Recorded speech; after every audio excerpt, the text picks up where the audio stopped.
বিসমিল্লাহির রহমানির রহিম। আসসালামু আলাইকুম রহমতুল্লাহ।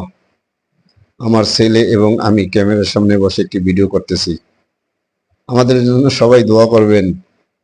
আমার ছেলেকে মাদ্রাসা পড়াই, কারণ মাদ্রাসায় আরবি, বাংলা, অঙ্ক, ইংরেজি, বিজ্ঞানের সাথে সাথে অনেক সাবজেক্ট আছে, যা পড়লে জেনারেল এবং আরবির লাইন দুটোই কমপ্লিট হবে। আমার ছেলের কাছ থেকে আপনারা আজকে একটা সূরা শুনবেন, সূরা ফাতিহা।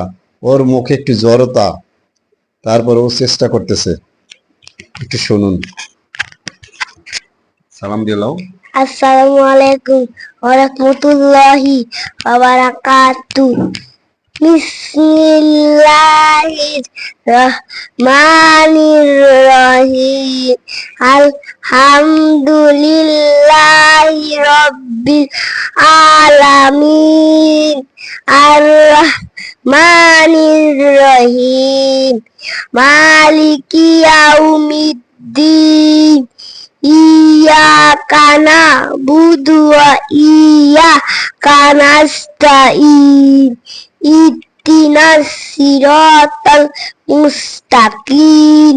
siratal ladzina an'amta 'alaihim ghairil maghdubi 'alaihim waladdallin.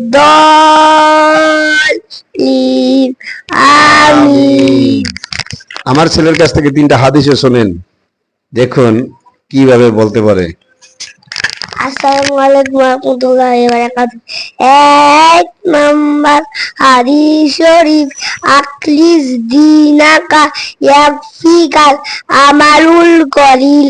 হাদিস শরীফের অর্থ, তোমার ঈমানকে খাঁটি করো, অল্প আমলই নাজাতের জন্য যথেষ্ট হইবে।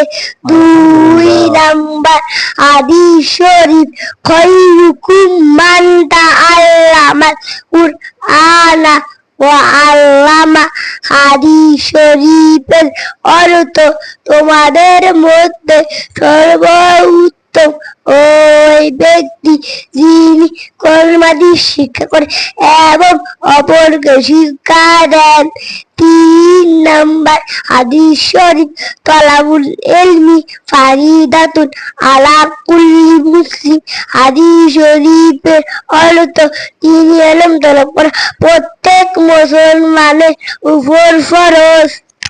আলহামদুলিল্লাহ, ছেলের মুখ থেকে 3টা হাদিস শুনলেন। ও আরো অনেক হাদিস পারে, ওর জন্য সবাই দোয়া করবেন। ও যেন দুনিয়া এবং আখেরাতে কামিয়াব হইতে পারে আর দ্বীনের দায়ী হইতে পারে। আসসালামু আলাইকুম ওয়া রাহমাতুল্লাহি ওয়া বারাকাতুহু।